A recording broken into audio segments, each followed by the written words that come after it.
Hello and welcome to the latest edition of Over the Bars League 2 show, a weekly podcast looking in and reviewing the latest from the world of League 2.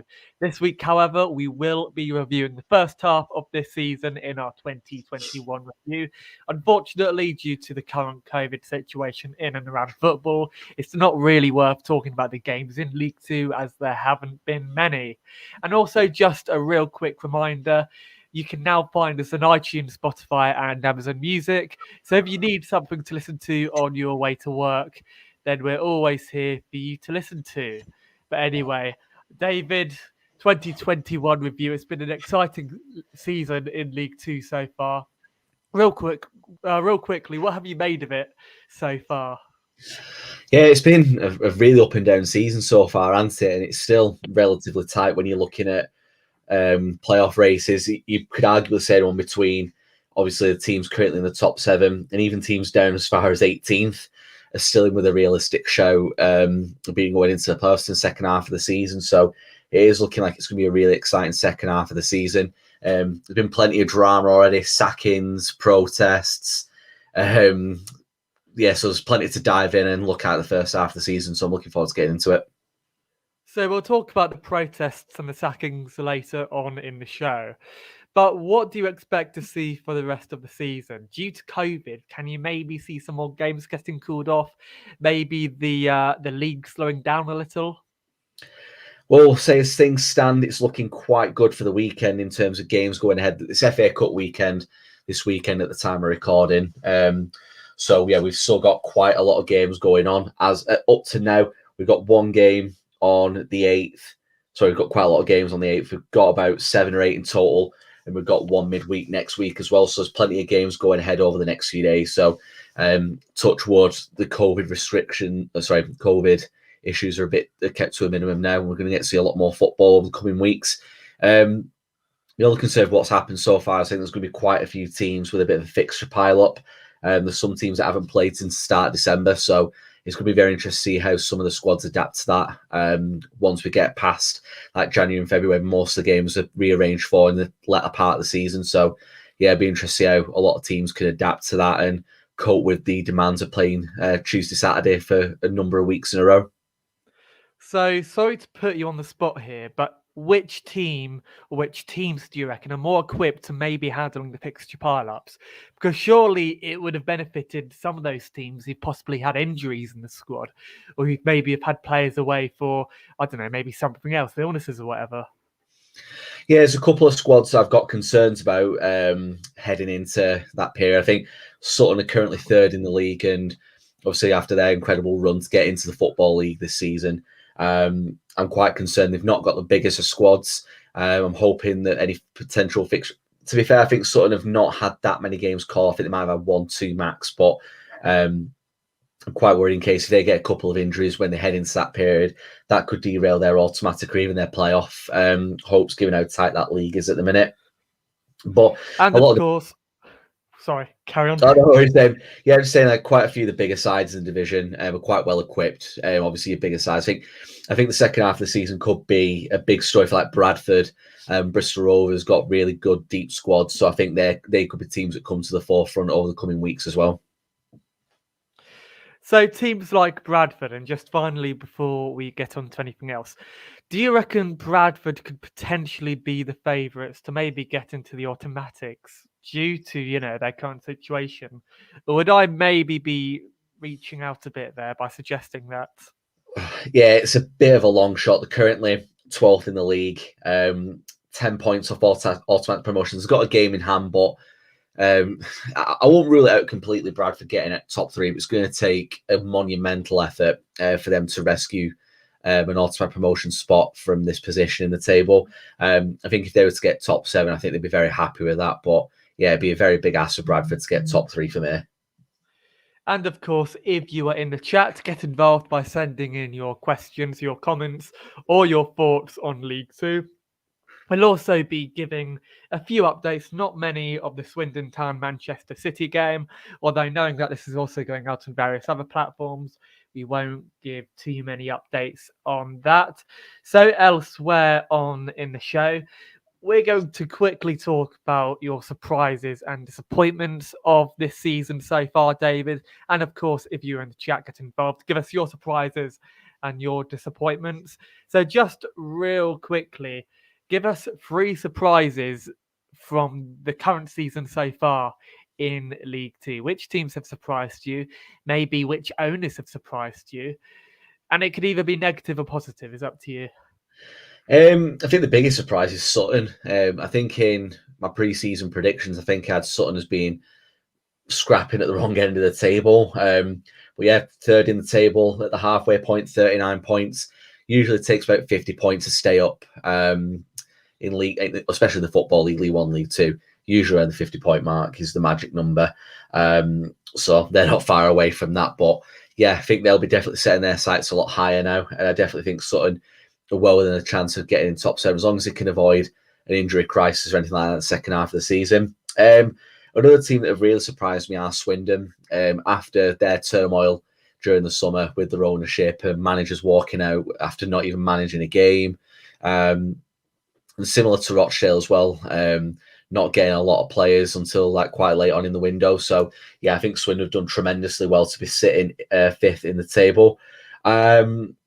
In terms of like another big shock for the season, there's nothing else really that stands out in terms of a positive shock. There's a lot of shocks in terms of big teams and teams that were favoured to be top 3 underperforming, like Salford, Bristol Rovers, Bradford. I'm going to include Rochdale in that as well because I had a lot of high hopes after the first couple of weeks of the season. They've kind of fallen away. So yeah, it's pretty much been the season of the underdog so far in League Two, I'd say. So, on a more pessimistic note, what would you say are your negatives from this season? Surely COVID has to be one of them. Oh yeah, COVID's definitely the big one. I think the only silver lining with the COVID situation is, as things stand, touch wood, the fans are still out in the stadiums when games are going ahead. When I went to the Rochdale game on the 18th of December when we played Newport, there seemed to be quite a strong feeling amongst the home support anyway that could be the last time we were in Scotland for quite some time. Obviously that hasn't come about. We're still allowed in there 100% capacities, and if you are ones to believe media outlets, we're getting over this peak of Omicron now, so it doesn't look like any more restrictions are going to come into place in terms of stopping us going to stadiums. I think the other like big disappointments as well is ownerships, especially the Oldham situation, which I think we're going to come on to in a bit more detail later out with them. So I'll save my opinions for a bit later on that one. But yeah, I think the big story again, is what it has been for the last couple of seasons, is COVID ripping the season apart, really, isn't it? Yeah, it has been, and it's a real shame, really. But luckily, I'd say that this season is arguably better than it was last season because we can still attend games. Things are still relatively safe, given how everything is outdoors. So like we're fairly well separated. But hopefully, it carries on like this. Hopefully, we can carry on attending games and all doing what we love. But right there, you gave me the perfect segue into Oldham FC because we're going to get on to them immediately. So, real quickly, sum up Oldham's abysmal ownership and just how shambolic is it?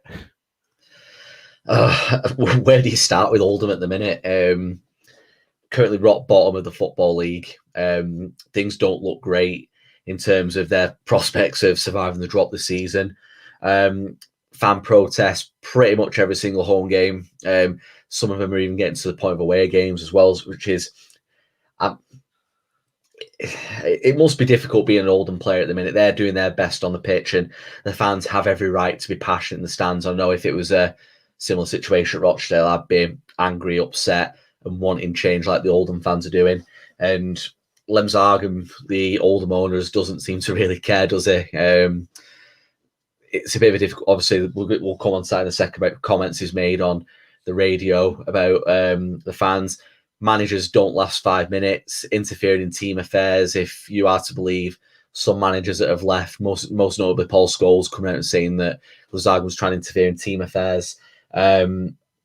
It's a very difficult situation, and if Oldham were to go down this season, they would be the first Premier League side, well, ex-Premier League side, to have fallen out of the Football League. Obviously, there's been teams that have been in the first division that have gone out of the Football League, like Notts County, is to name one off the top of my head. But Oldham would be the first ex-Premier League team to make that drop, and it would be a shame if that was to happen. But say in terms of Lem's argument, if it was to happen, he obviously he's brought it on upon himself, but it's very difficult to make any other comment apart from that, isn't it? That he's kind of bringing it on himself at the minute. So I know Oldham are still in that, their current situation with their ownership, but would you be surprised to see them drop down to the Vanarama? Would it really be a surprise to any neutrals out there? Not really, no. I wouldn't say it was a shock. I think a lot of people predicted them to be down there this season, given how things have been. It's been a steady decline, hasn't it, over the last couple of years. All you got to do is really think back 5 years ago, 5-6 years ago, they were a very well established League One side. They've been in League One for endless amounts, like about 20 years or so. And then obviously some Sargums come in, it's just progressively got worse. They got relegated, I think it was the 2017, 2018 season, if I'm not mistaken. So obviously if they go down this year, there's only a 4-year difference. So yeah, I personally, even as a Rochdale fan, there are big local rivals. I wouldn't want them to go down, so I want that rivalry, but I'm not going to be shocked if they go. So you mentioned Paul Scholes. There is Keith Curl as well, who also got the sack from Oldham this season. If you are a manager, are you going into that job with your hands tied behind your back? Because multiple managers have gone in since Paul Scholes, and ultimately it hasn't worked out, has it? No, it's been an absolute disaster. I know it's Sam Benachaw that's currently in the hot seat. I think he's been quite vocal saying he wants the job, and I think he's probably the only person at this moment in time that would want that job on a permanent basis. I don't understand. It's a baptism of fire for him anyway. I know it'd be his first full crack at full-time management, but I don't understand what part of that job is alluring to any manager at this moment in time. But there's been plenty of managers between Scholes and the point we're at up today. I think you're probably not talking off double figures. I'm just trying to see how many we've had. Actually, double figures is a bit of an exaggeration. So we had Pete Wild, Lauren Banaday, Dino Marmaria, Harry Kuehl, Keith Curl, and now Benachaw. But Paul Scholes was only at the club 11th of February 2019. So we're coming up to that 3-year mark. And since Scholes has gone, they're currently looking for their 6th manager in 3 years. So that kind of sums up the situation, really, doesn't it? 6 managers in 3 years. That was an absolutely mad stat. But the owner, I'll probably butcher his name if I try to pronounce it, so I'll try and stay away from saying his name. But he did go on to TalkSport, and he did make some very controversial comments. So I'm going to try and read them out right now. Lem Zargan said on TalkSport, "We have people at the club, they tell me," that is in regards to fans' protests. "Not me, I'm in Dubai. Different people every day are at the club. Why does everybody put in lies about me? Why always Abdullah? It's not Abdullah's club, it's Oldham Athletic. It's 126 years old. It's not the owner's fault what's happened here." And leading on, he also said, "They have people who don't behave or do the right things. This is what happens in every club, any club in the Premier League or the Championship. The people who go in the field shout at the club. They don't have any interest in the club. The people getting banned, I think they deserve it, to be honest with you." And then he went on to state that they should be banned. So it sounds as though Lem Zargan's kind of distancing himself from his own ownership of the club, as well as threatening bans to the fans. Like, how do you summarize that? That is an absolutely mad thing to hear. At the end of the day, no one is bigger at the club than the fans. Like, the fans are the lifeblood of all football clubs, and I don't care what anyone really says on that one. The fans are the lifeblood of every single football club up and down the country, especially at lower league. I know there's an argument in the Premier League, obviously after the whole Super League debacle, that they're not considered fans, they're more considered customers. At the lower league, that don't really seem to apply as much. I know some clubs see pound signs when it comes to fans, but at the end of the day, fans keep the clubs going. And they are a lot more like a community club rather than like these global conglomerates like United's, Liverpool's, and things like that. So I think fans do have every right to voice any concerns they've got, especially when the future of their club is at stake. We've seen what happened very close to home with Oldham in terms of Bury a few years ago. And it just seems like a very similar situation is going to happen there, where we end up losing another Greater Manchester club at this rate. And I think if a fan is paying their money to enter that stadium, they have every right to an opinion about what's happening on the pitch. If they're unhappy about things that are happening off the pitch, I think Limzagam needs to appreciate the fans are the lifeblood. If it wasn't for the fans, his pockets would have been emptied a long time ago. Finally, before we get on to other topics, do you reckon Lemsarkin will leave the club? Because you mentioned to me before we went on air that the former Wigan owner, I think, tried to go in with a bid and Lemsarkin simply turned it down. So do you reckon that he would be willing to sell the club? Or do you reckon he'll simply keep it to himself until, I don't know, it maybe goes bankrupt or goes down? It's hard to say. I think it all depends what Limzagam's intentions are. So obviously, without wanting to make outlandish statements, I think we're best avoid trying to state what his intentions are. But it all comes down to what those intentions are. If he has the best interest of the club at heart, I think there's a chance he will end up selling eventually. But I don't see any time soon, because he did say, I think it was back in September, he had no intention of selling. He was hoping to make them avoid administration, which, to be fair, they've not entered administration yet. And if they were to, we've got to factor in there would be a points deduction. So that's something we've got to consider as well at some point. What you're referring to about Jackson in terms of the takeover, Jackson was just, I think it was an EFL offer to go in and help Oldham rescue the situation.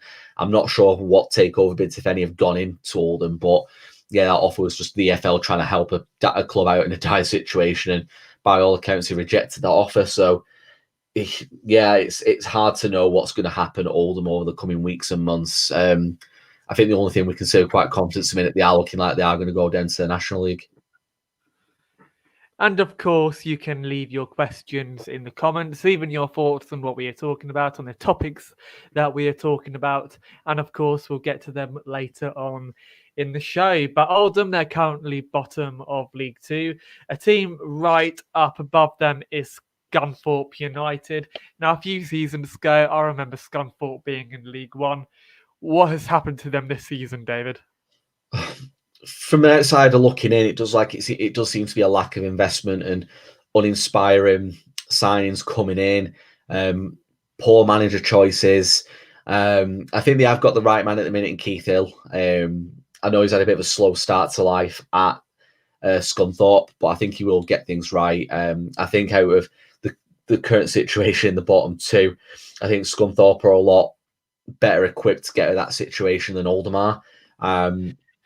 But yeah, I think at Scunthorpe need a big January transfer window. Keith Hill, from what I know of him, as obviously being a Rochdale legend, he will pull rabbits out of the hat. He's got a reputation of making some great signings, and I'm sure Scunthorpe will be hoping that he can do that again this month, because they definitely need a big transfer window this month.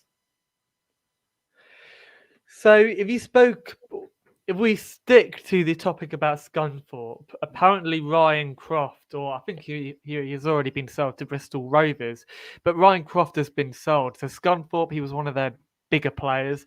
So what do you make of clubs like Scunthorpe maybe selling some of their bigger properties, if you'd like? I think it's one of those. I think Keith Hill might realise he could do that lot for the rest of the season. I was quite shocked to see the move go through as early as it did in the transfer window, because with moves like that, you tend to see the clubs holding on to them for most part of the window, and clubs will panic buy at the end of the window. But it seems Bristol Rovers got the business done early, and Ryan Loft's a good sign for Bristol Rovers. Scunthorpe, on the other hand, they must have got some decent-ish money for him, and have confidence they can use that money in the remainder of the window, because they might be able to get a couple of players in that Keith Hill wants, can give them the chance to get out of it. Loft is a good player, but I think looking at the bigger picture, that money needs to be invested wisely. If they get a couple of good players in there to replace one great player for Scunthorpe, then I think that's good business on Scunthorpe's part, really. So up above them in 19th place. We're not going to go through all the teams in League Two. We're just going to go through some of the teams that have possibly had a more significant season, whether for the right reasons or the wrong reasons. But another team who are really badly struggling is Stevenage. Now, Stevenage aren't doing very well at all. They're 19th in the league. Their last manager, Ryan Revel, was sacked on November the 14th.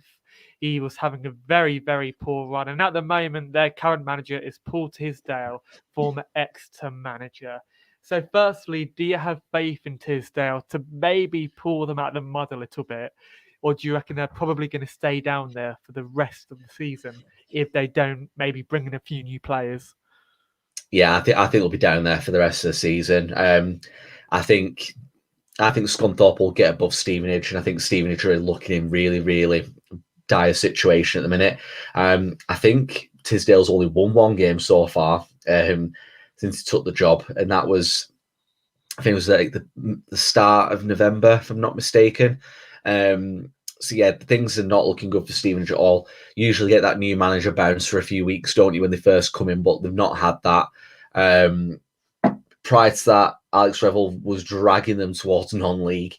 After a really, really good season with them last season, I was quite shocked to see how Paul Revel did this season. That change needed to be made. I don't think Paul Tisdale was the first choice. By all accounts, it was Steve Evans, but they couldn't get their man. But yeah, Tisdale's experienced enough in League Two to know what to expect. And again, Stevenage are another side that need a big January transfer window, but I don't think they've got the resources to get them out of this one. So, okay, I know he's left, but Alex Revel, he used to play for them. He's had a very distinguished football career, and he did well for them last season. But do you reckon that it was a mistake for them to hire him on a full-time basis, given how young he is? He's 38 years old, and given the lack of experience he has or had. Say hindsight's a wonderful thing in it, but I think when you come to like League Two and lower part of League One, a lot of the clubs in like them situations, they don't really have the luxury of going out and getting the big name managers, do they? So I think they take a gamble on young managers and hope it pays off. It does pay off for some people. I remember, obviously, I know I keep coming back to like my Rochdale anecdotes, but when in 2006, 2007 season it would have been, Keith Hill, when we first appointed him, never had a full-time managerial job in the EFL. He was our youth team coach at the time. Took a punt on him. He turned out to be the best manager we've ever had especially in my lifetime anyway. Other clubs have gone down similar veins, appointed from within in their youth setups who've never had exposure to men's football before in terms of like the full-time capacity, and it works out well. And on the flip side of that, for some, it just flat falls in its face, doesn't it? So you can't blame Stevenage for taking a punt on Revel full-time. Especially given the run they went on last season, he definitely had the chance to go at it full time. So, yeah, I can't really fault Stevenage for giving him the job in the first place. So thank you very much to everybody who's getting involved in the chat. Hello, Mark. Thank you very much for joining us. Gary Jones, hello, chaps. Must admit I didn't expect to see you on a Friday. And I've got an eye on the FA Cup tie between Swindon Town and Manchester City. Thank you very much for joining us. We do sometimes change our schedule around depending on what is going on and, like when is easiest to record for the both of us. But at the moment, it's Swindon Town 0, Manchester City 2. Probably not a surprise to anybody. But another team who I'd like to speak about, and this is a team who've surprisingly struggled, really, considering that last season they were in the playoffs, is Colchester United. As an Ipswich Town fan, I do like to call them the Ipswich Town B team, considering how they've taken all of our flops. No offense, Colchester. But real quickly, because recruitment is an issue there, in my opinion, what do you think's gone wrong for Colchester? Would you say that maybe recruitment has been a real issue for them? Yeah, and I think Colchester have been such a weird side over the last couple of years. So I think last season, they ended up being like 18 place season before playoffs, and this season right back down the bottom. And I think similar to a lot of clubs, there's a lot of clubs in that part of the table that I don't want to say stagnated. I think a lot of them are trying to cut the cloth accordingly because of the COVID situation. They've not got the money to be bringing in all these players. I think as teams in this division, I'm not going to name any names at this point that are bringing like endless amounts of players in, big money, and I think Colchester are trying to manage their situation the best they can. And unfortunately, it's seen them at the wrong end of the table currently. So I'd rather see a team like that try and cut the cloth accordingly rather than speculate to accumulate and throw money that they don't have at trying to get a promotion push. Some people might think differently, but that's my own personal opinion anyway. So Colchester have signed the likes of Luke Chambers, Tommy Smith, Cole Scouse, Alan Judge, Freddie Sears. The list goes on, to be honest. All of these players are coming towards the latter stages of their careers, mid-30s as well. Surely there's a risk associated with signing players who are 34, 35 years old. They can't play week in, week out, can they? No. When it comes to League Two football, it is good to have experience, but at the same time, you don't want your squad to be an aging squad. So Freddie Sears has been knocking about for quite a while now. Obviously, you'll know Alan Judge quite well from his Ipswich days. They got Frank Nouble up front as well, another one who seems to have been going around forever. A lot of clubs back in like the early 2000s, a lot of squads were made up of like veterans. I remember Rochdale signed Neil Redfern once when he turned like 38, 39. I think Gazza had a spell at Boston at the end of his career. It was quite common for a lot of teams to take a punt on these older, bigger names. And I don't know if it was like a bit of a shirt selling exercise and good to have them around the place, but Colchester just seems to have had a bit of a habit of bringing in players that are, like I said, coming in the twilight years of the career to be a bit more respectful. But yeah, it's good to have experience, but you don't want your whole squad to be an 11 of experience. So up above them, and we're heading more towards the middle of the table now in League One. Mark Cooper's Barrow. How do you rate their season? Because we're not going to expect anything too glamorous from Barrow, given that they're still a relatively new League Two club. But should they maybe be doing a bit better than they currently are, or would that maybe be a bit harsh to even suggest maybe? No, I think Barrow are doing quite well, given, again, their situation. So last season was their first season in the FL. So obviously it was the entirety of last season was played behind closed doors, weren't it? So I think for a lot of people, this feels more like their first season in the FL this year, seeing as fans are allowed in the games now. So I think they're equipping themselves quite well. No, Mark Cooper's not everybody's cup of tea. He's very much Marmite into. I know I'm not a huge fan of him personally, but I think he's doing quite a good job at Barrow. 23 points in their opening 23 games. He's got him in 18th place. So yeah, I think they're looking quite good at me. I've got no concerns about Barrow going down anyway, for me personally. And elsewhere, we're now bang in mid-table. Hartlepool United, Dave Challoner, their manager, left the club. He actually left to join another club. Hartlepool, they've been doing actually quite well considering that their manager had left. They're 15th in the table, which is decent, very good for your first season. How proud must they be for how they've been performing so far? Yeah, I think they've had a really good start. Obviously, it was a lot better earlier doors, but obviously Dave Challoner made the decision to up sticks and go to Stockport. So by all accounts, seems to be a financially motivated decision. But yeah, leaving the FL to go to the National League, it's a bit of a strange move, but Hartlepool have adapted to a degree. They've steadied the ship. I know when Challoner first went, they couldn't buy a win.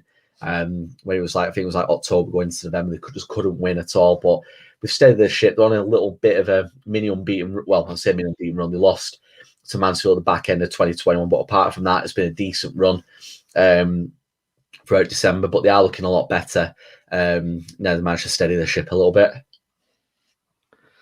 So do you reckon, because we've seen this in League One, we've seen this in League Two as well, teams coming up from whether it's the National League or even League Two actually doing quite well in their respective league. So do you reckon that teams like Hartlepool have actually exceeded expectations in that way? Because Hartlepool's, again, as I just said, are doing remarkably well considering, you know, their budget and where they are in the league.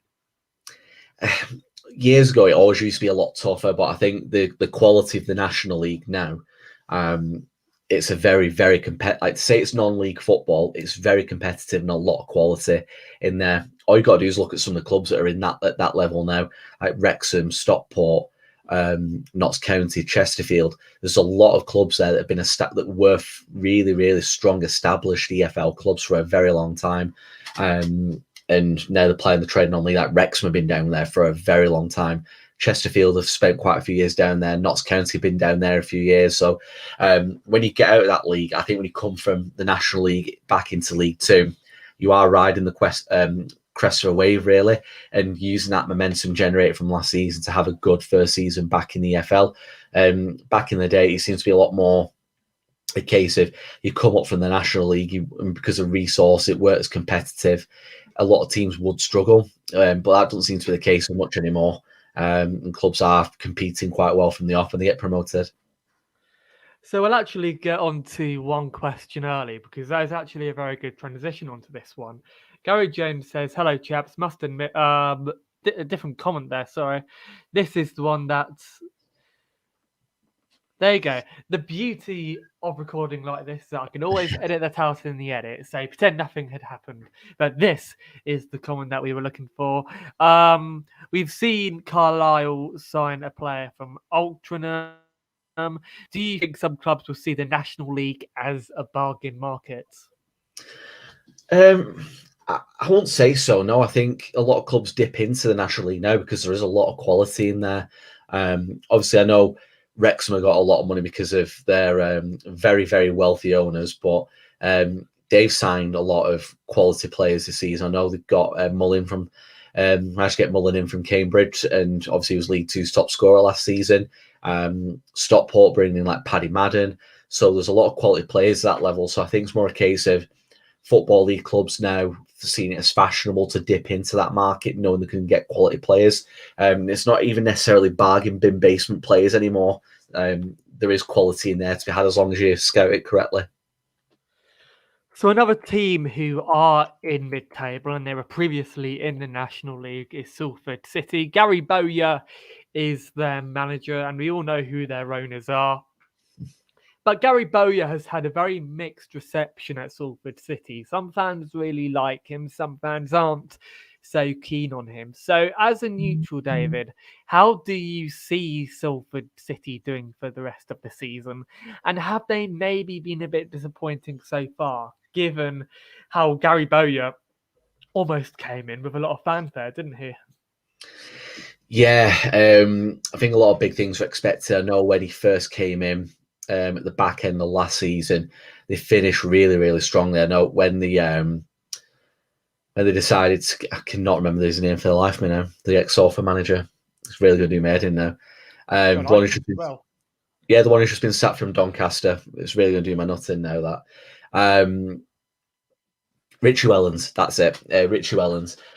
When he got sacked last season and Gary Bowyer came in, Salford had a really strong end to the season, and I think that really helped that boost their hopes of this season. But it's just been, I don't want to say a complete disaster, but they had a really strong November going into December, and it's kind of curtailed a little bit now, just simply because, again, they're another club who've not played a game in quite a few weeks. But they'll be hoping when they hit the field again, they've still got the momentum. I think it was like 3 wins from the previous 5 league games, so it's not a bad record, and they'll be hoping to carry that on. It's not all doom and gloom for Salford. I think they're in a very strong position. So they're 8 points outside the top 7, but they've got 2 games in hand. Win both of those, they're within touching distance, and they've got a lot of quality in that squad right through the spine of that team. I don't think a lot of people need me to introduce a lot of the players to them. So obviously Tom King, very solid keeper. Ashley Easton, very solid centre back. Matty Lund, Matty Willock, and obviously Ian Henderson, Ashley Hunter, Conor McAlney, all really good players to this level. So they've definitely got the squad there to turn it around in the second half of the season. Gary Boy's not a bad manager. He's not one that strikes me as an inspiring manager, though. Say if you guys watch the Class of 92 documentary on Sky, every time I've seen him give a team talk so far, he's never raised his voice once. He doesn't seem like he could personally. He won't get me up for a game anyway. The way he delivers his team talks, but He can't argue the success he's had elsewhere. So I think he'll be given all the time in the world, I think, at Salford, because, like I said in previous weeks, Gary Neville in particular took a lot of stick on Twitter after sacking Richie Wellens. So I think Gary Boyle will be given a lot of time to get this right. So real quickly, what do you make of the class of 92 as owners? This is a question that'll probably split quite a lot of the people in the chat, but do you like them? Yeah, I think they're doing a great job at Salford. Obviously, they've put a lot of money into it, and I know people have their opinions about buying success, but if you do get the chance to go to Salford Stadium, I would recommend going. I've been a few times in neutral so far this season, and obviously because it's a club close to my house more than anything. So when Rochdale are away, I can't get to it. I'll go watch Salford if they are at home, and it's a really good setup. They've definitely put the fans at the centre of everything they do there, and it is a really good trip. So if you get the chance, do go. The good thing about Gary Neville and a lot of the class of 92, but Neville does seem to be the one who leads the charge, doesn't he?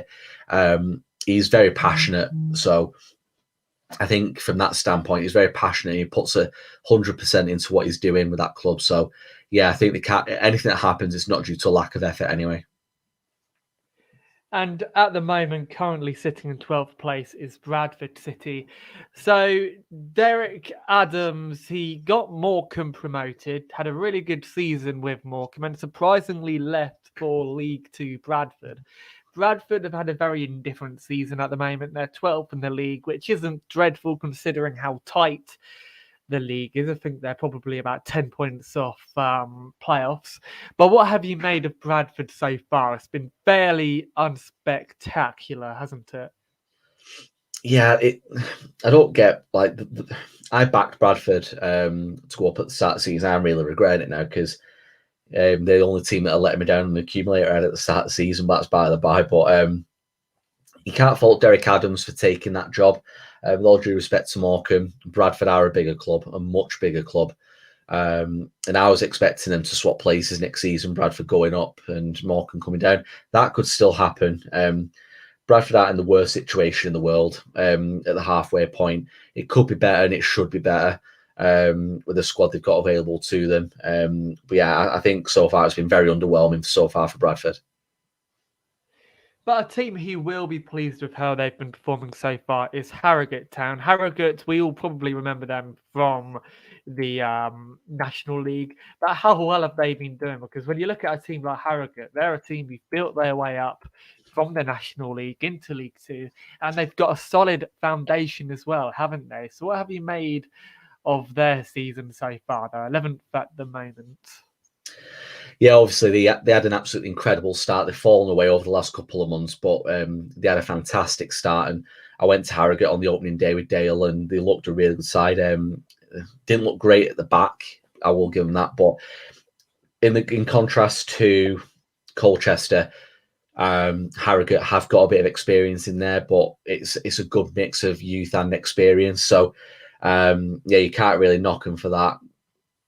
But yeah, it's a very, very small squad. And that was always a concern for Harrogate. A couple of injuries and it put pain to any promotion chances. They're still in a mix, obviously, but considering the start they had to the season, I think a lot of Harrogate fans were disappointed at how quickly they've fallen away, really. So the manager, Simon Weaver, who we all know, the owner is Irving Weaver.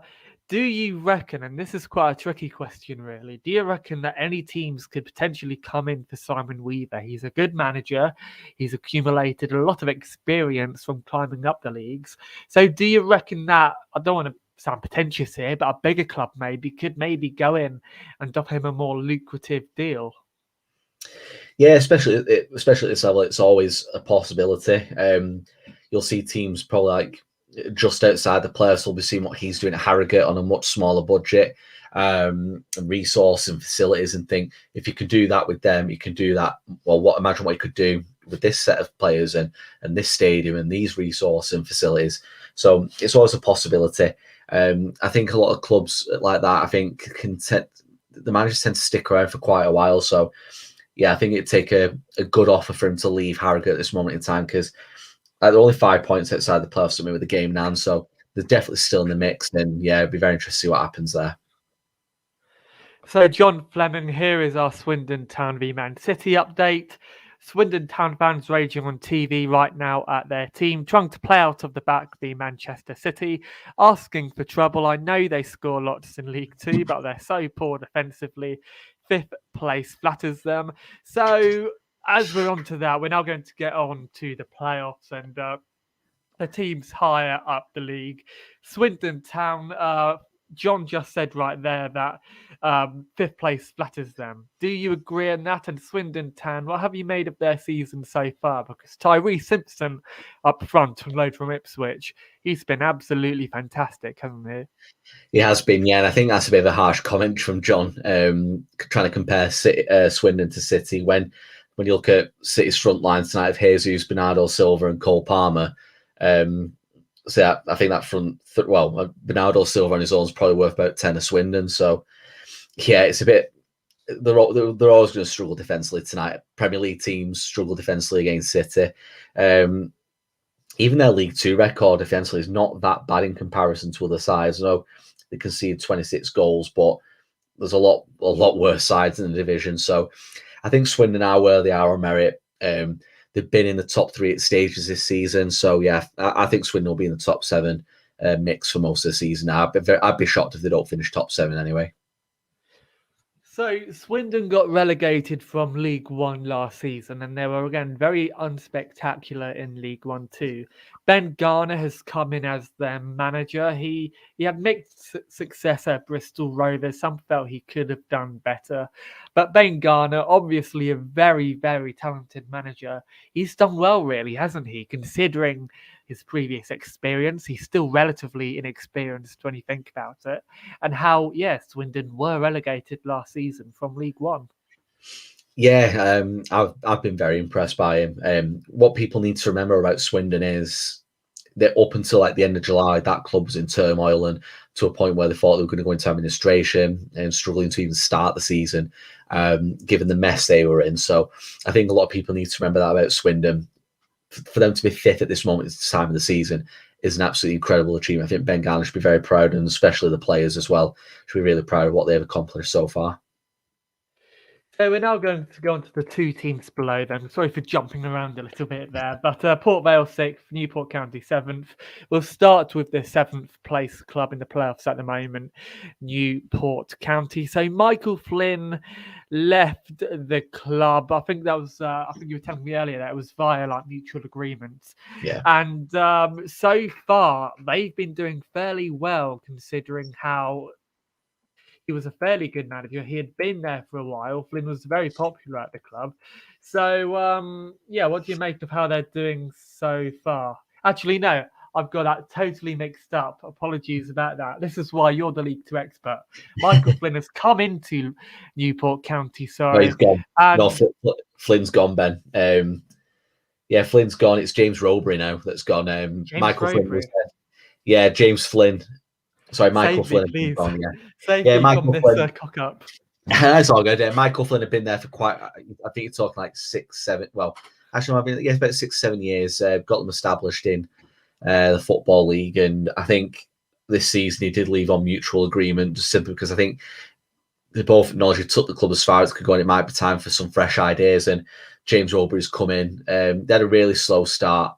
And then they've really, really picked up. But then they got battered by Rochdale just before Christmas. And I don't think they played any games since, or actually they played one game since, and they got a 3-3 draw. But yeah, they were really poor when I saw them the other week against Rochdale, which is a shame to see because Newport are quite a likeable club. And yeah, they're doing really well this season, I think, to be back in the playoff contention. So this is, of course, why you are the League Two expert. But finally, final bit on Newport.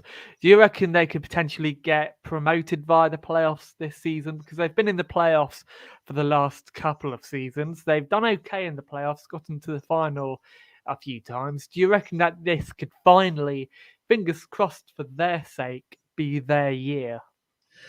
I've been convinced Newport are going to get promoted for years now, but they always seem to make a mess of it. Like I said, they've had a really good run. I think it's like 3 times in the playoffs, like the last 5 years or something. So it's a good effort, but they'll be frustrated they've not got that over the line. And they're going to need to carry on the momentum they've got currently at the moment. But there's a lot of good teams this season that are going to be chasing down that top 7. So Newport will need to pick up after a couple of disappointing results to get back on track.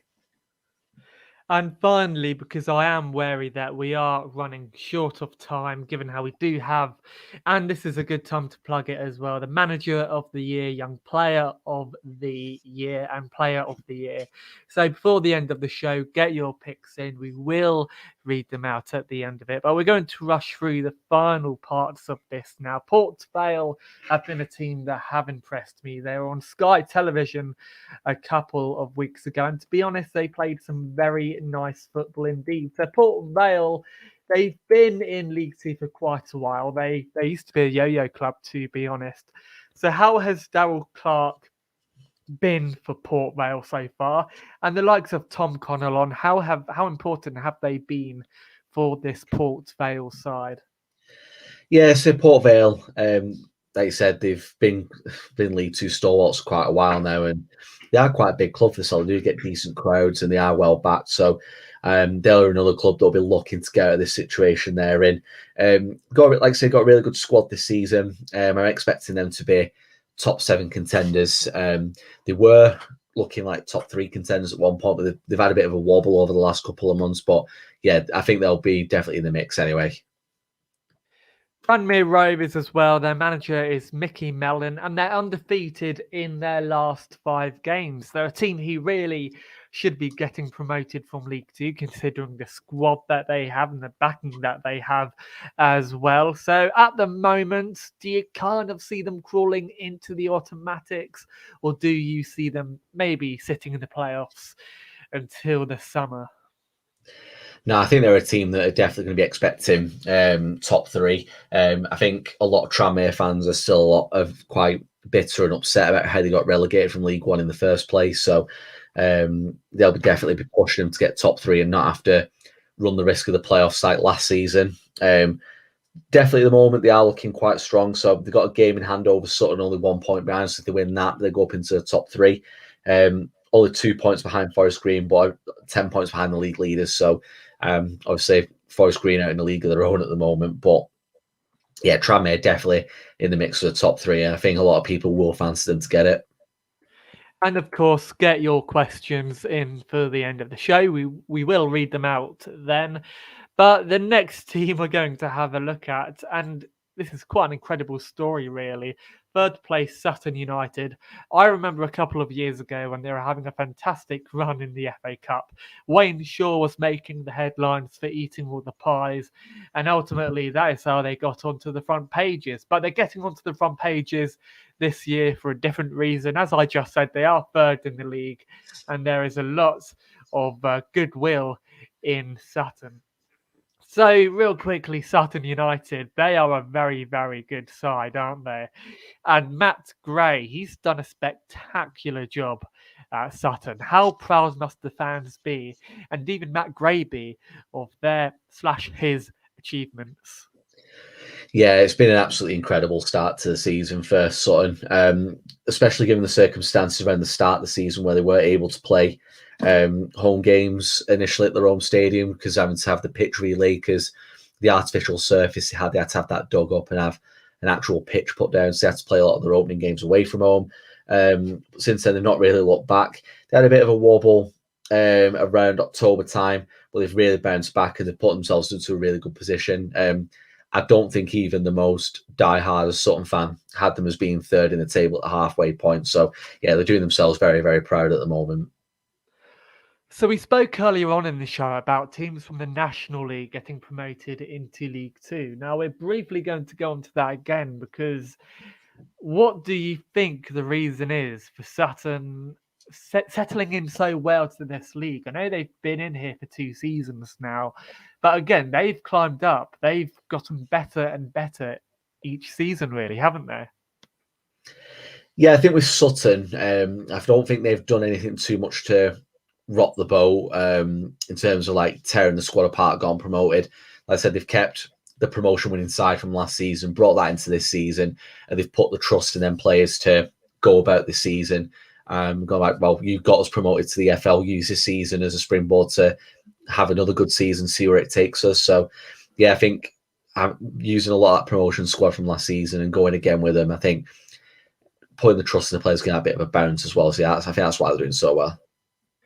So in second place at the moment is Northampton Town. Now they're a team who I remember having quite a few problems in League One, especially financially, which ultimately got them relegated down again to League Two. For a little while, they were a yo-yo club between League Two and League One, but John Brady has gotten them playing incredibly well, and Northampton have had an absolutely fantastic season. So Northampton, they're surely a club who are favourites for the title, aren't they? Yeah, I think Forest Green we're going to come to in a minute. I imagine are going to take some stopping to win that title. I think Northampton are looking like the best of the rest at the minute because I said Forest Green are absolute league of their own at the moment. Yeah, Northampton are a team I didn't think were going to do well at all this season. And fair play to after relegation last season. I thought after Swindon, I thought Bristol Rovers, then Rochdale, Northampton, Swindon. That was my order for the promoted sides this season, but yeah, you can't fault Northampton at all. They've had a really good season so far, and yeah, they are looking really strong for a top 3 spot. So the next club we're going to talk about is, of course, top of the league, Forest Green Rovers. Rob Edwards has gotten them playing absolutely fantastic football.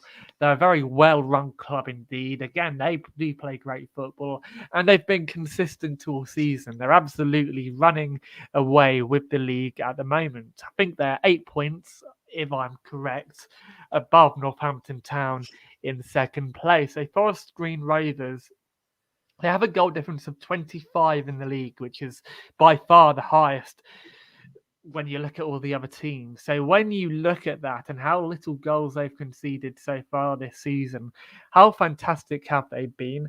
And yeah, do you reckon that they'll settle down well, assuming that they will get promoted into League One? Yeah, I'd be very shocked if they were to go on and get promoted. They're 10 points clear of 4th place Tranmere at the moment. Yeah, best league. Best attack in the league by a mile. Second best defense as well. So they are by far the best side in this league at the minute. They're brushing teams away, scoring average 2 goals a game. That tells you all you need to know. The free scoring, keep it tight at the back. They are looking incredible at this point of the season. And next, we are going to go on to the Over the Bar Awards. Just real quickly, you can send in all of your questions, all of your picks for the awards down below in the chat. The chat function, and we should have mentioned this earlier on in the show, but it doesn't work on Twitter, I'm afraid. So hop over onto YouTube if you want to get involved.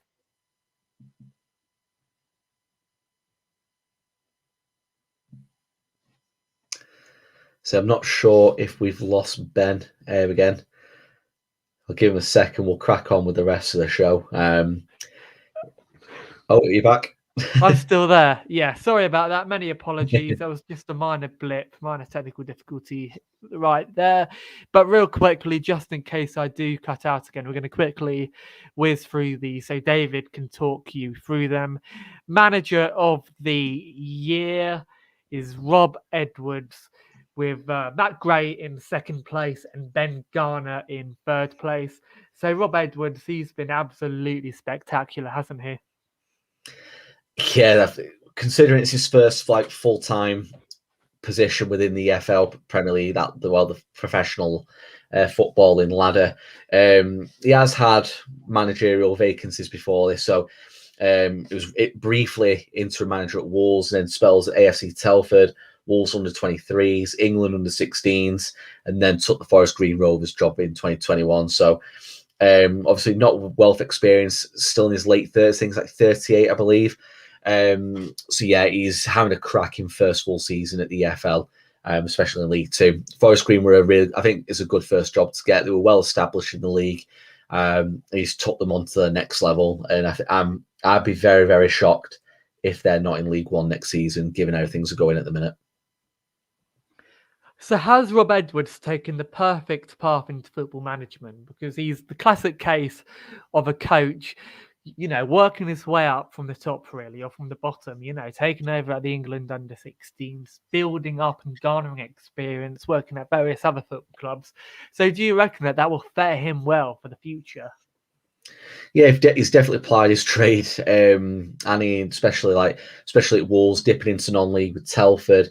So yeah, he's definitely earned his corn there, hasn't he? So yeah, I'm expecting him to go and have a really good career. If this is what he's doing his first season in league management, I can't wait to see how he goes on over the next 5-10 years.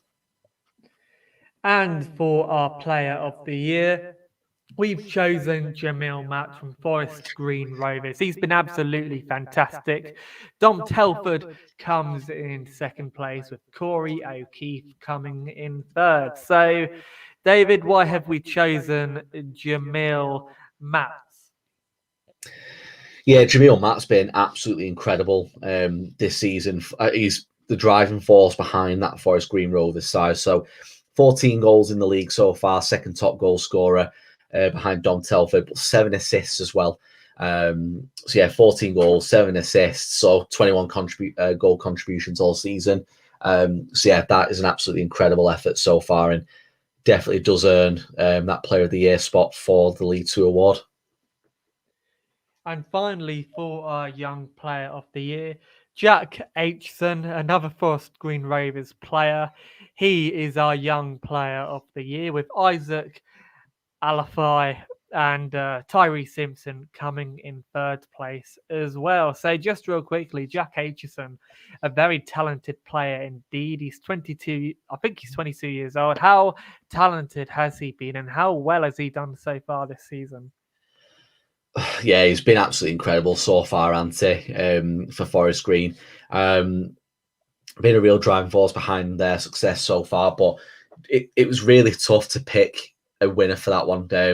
I was really torn between, I think all three of them had a spell where I was like, right, they're my number one for this season. But yeah, especially second and third, I couldn't really pick it. So yeah, Aitchison edges it for me there slightly, but yeah, it was a very close call on that one. And we are now going to get on to the questions. And whilst we are doing the questions, we are going to get through your picks as well, because I know we've had some in the chat, so we'll get onto them once it comes up. But first of all, we're going to pop onto Twitter and read the questions that have come in on Twitter. If you want to ask us questions on Twitter, then you can do so by asking us on @OverTheBarFB. That is our Twitter handle. And or you can simply comment on the live chat down below on YouTube. Twitter, again, the live chat doesn't work on there. So Dan Green asks us on Twitter, which clubs do you expect to be the busiest this window? Do you think any near the bottom might go into fire sale mode because finances and the prospects of relegation might force them to clear off some wages? Or do you see some clubs desperately spending to try and stay up? So, which club do you reckon will be the busiest? And do you reckon that there might be some panic spending in League Two?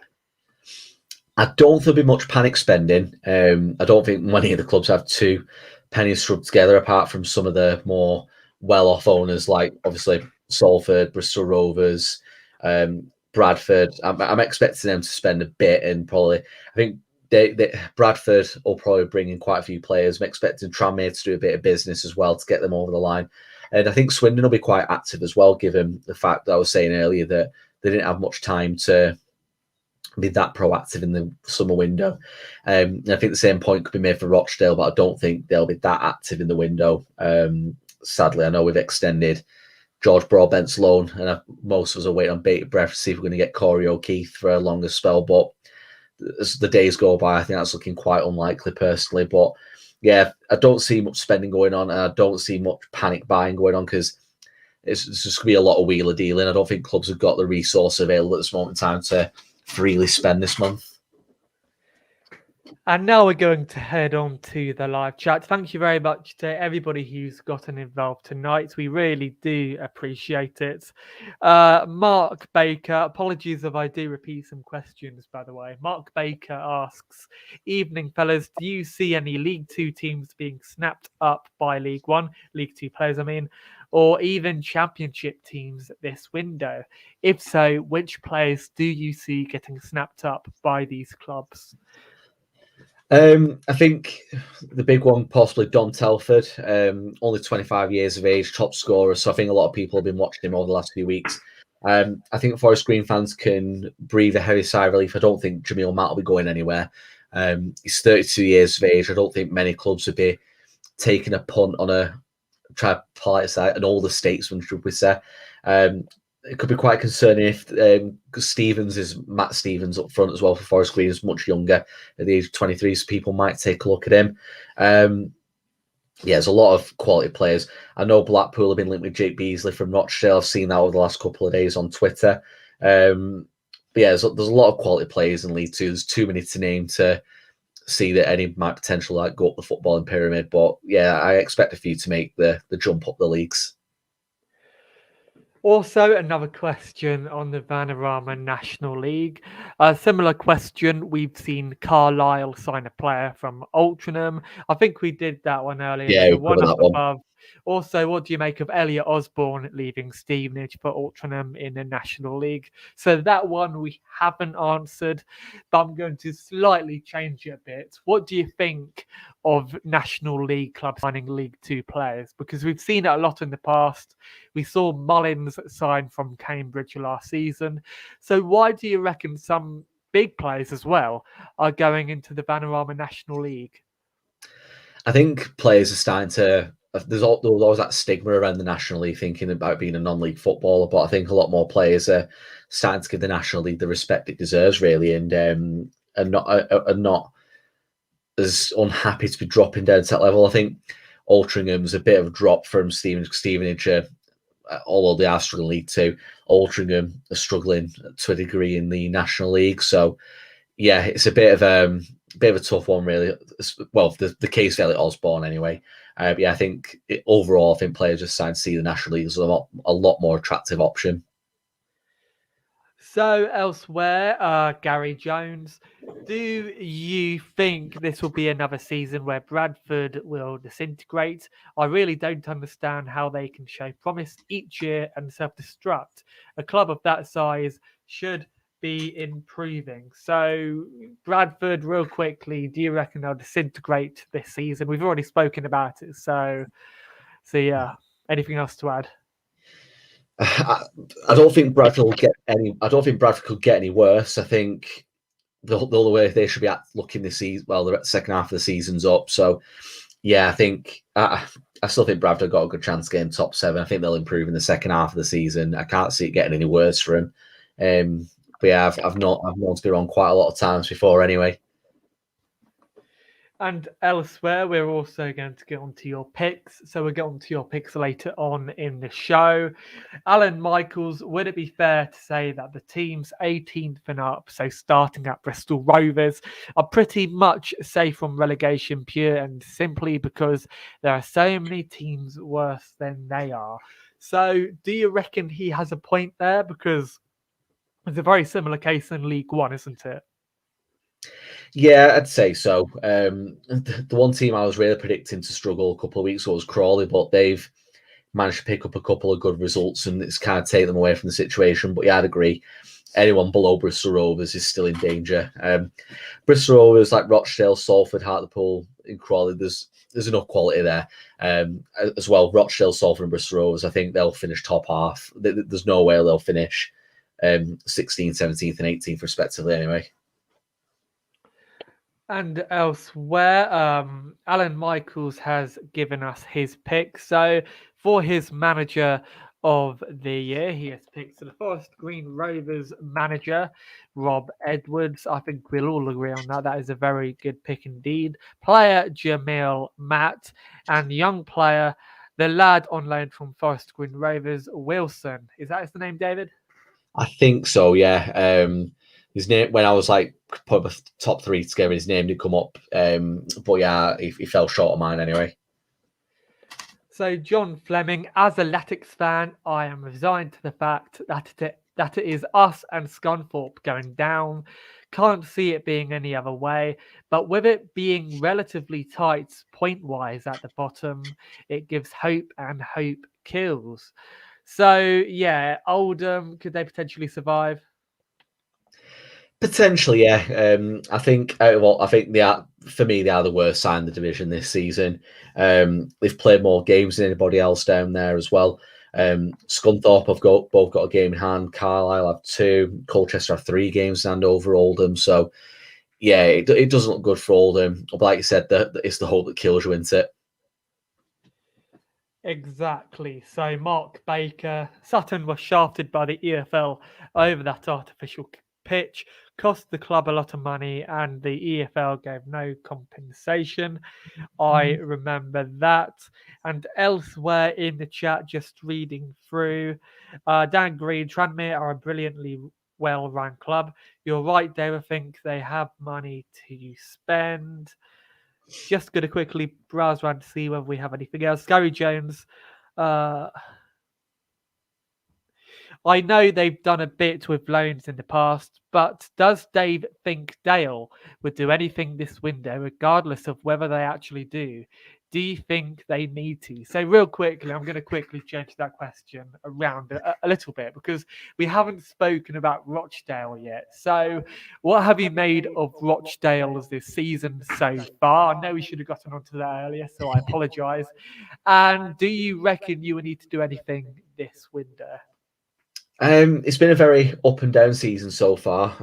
I think when we got to like the end of September, start of October, I was like planning promotion parties. We were playing really well on a really good run. We got into like the top 3 mix, but it all kind of took a bit of a nosedive. But we are looking a lot better. I think we do need to be active in January. Obviously, we want Corey O'Keefe permanently, so Mansfield they need to sell him to us. I still think we're crying out for like a battling central midfielder, one who's going to sit in front of the back four and do all the dirty work and breaking up play. I think at times we do look a little bit too lightweight. Also, I won't mind seeing another striker come in, one that's going to take all the chances that we are creating. If you look at stats, Rochdale have created the most chances in League Two this season, but the conversion rate is worrying. Jake Beasley is on good form at the minute, but the amount of chances he's had presented to him to get the amount of goals he's had, I don't think it's quite good enough. I think he should probably be into double figures and probably in the top 3 goal scorers by now if he was to be able to put away the chances being given. But can't be too critical of the lad. But yeah, I would like to see another goal scorer come in. So a goal scorer, central midfielder, and Corey O'Keefe on a permanent deal, and I'd be very happy with that window. And finally, I am well known for making really bad transitions. So, David, I'm going to make a very poor transition over to you because you're going to read out the rest of the picks for Manager of the Year, Young Player of the Year, and Player of the Year. Yeah, so we had quite a lot come in. So I think we put the tweet out at the start of the week. So yeah, thank you very much for everyone who got involved on that. So we had Chris Saunders pick. So the chap at Sutton asked me with a shout having taken him to 3rd place at the stage of the season. So Matt Gray. I'd also have to say Swindon have done well to ride high in 5th. As they were woeful last season. Yeah, I'd definitely agree with that one. Dom Telford is the player for me. Well, that top player of the year, 16 goals for Newport so far. Yeah, it's hard to argue with that, especially when you score 16 goals at this stage of the season. Yeah, it's a really, really good effort there. Jonathan, Forest Green Rovers, Jamil Matt Stevens as player of the year, Rob Edwards as manager. Obviously, with him being a Forest Green Rovers fan, slightly biased, I think. Bear with me, I'm just making my way through them all now. Matteo, I have to go Bradford for work sometimes. It's a long train journey. I've heard of Bradford before coming to England and they have a big stadium, but why in the 4th level? A big club in town, but rubbish football team is unusual in England, is it not? No, there's a lot of clubs in the lower levels with big stadiums and pretty crap. So yeah, it's not unheard of for that to happen over here, Matteo, sadly. Ben Morris can only be Forest Green Rovers to all of these, I reckon. Jamil Matt for player, although Matt Stevens is a shout and Rob Edwards for manager. Does seem to be quite the popular consensus done it. Jamil Matt or Don Telford for player of the year. This is from John Fleming. But I think Matt J and Harry Smith deserve honourable mentions as well. Incredible number of goals so far. A manager has to be Warren at Forest Green Rovers, I reckon. If say Warren is the Rotherham manager, so I presume you still mean Rob Edwards for that one. But yeah, it does seem to be the general consensus that most people seem to agree with us for the awards, which is good to see. I know with the League One show we did earlier in the week, there's a lot more of a debate on that one, weren't there, Ben? Yeah, there was. And Paul Warne is a very good manager. I mean, he's managed, I think, in League Two before, albeit very briefly. But yeah, he was a very good manager. But if we speak about League Two, then I think it's almost unanimous that we've all voted for Rob Edwards. And again, he's a manager who probably has a very bright career, probably in League Two and maybe in League One, hopefully, maybe further up the leagues. Do you reckon that is fair to say? Yeah, I'd agree with that 100%. So finally, we're going to now wrap up the show. And again, I'm not great at wrapping up shows at all. So of course, you can find us on Twitter at OverTheBarFB, where you can find our regular articles and you can read fantastic articles as well. So go over there for all the latest stuff. You can find the archives of our podcast over on YouTube. So right over the bar onto YouTube. We are also on iTunes, Spotify, and all other podcasting services. So go on there as well. David and I will be back for next week. But again, I'm no good at making outros. So, David, is there anything else that you would like to add?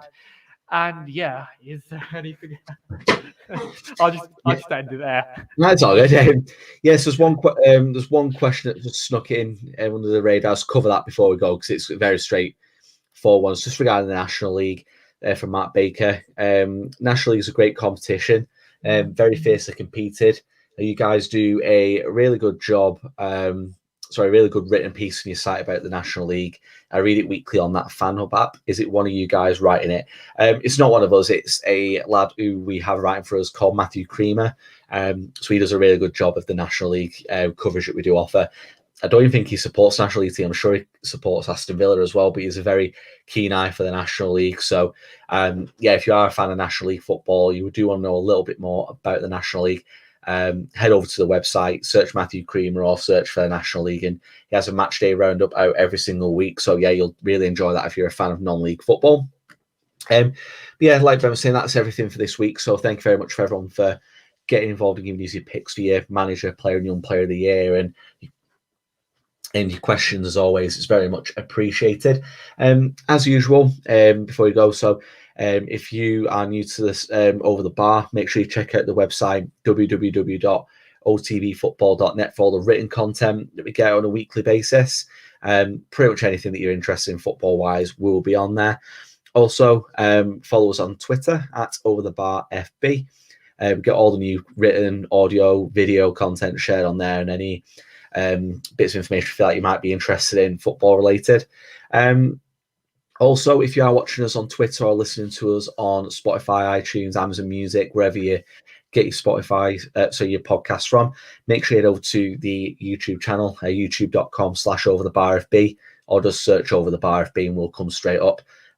Drop us a subscription, like any videos, it's very much appreciated. And obviously we've got the League One show on there, the Bundesliga show, and we throw in the odd special video here and there, so make sure you do check us out on there.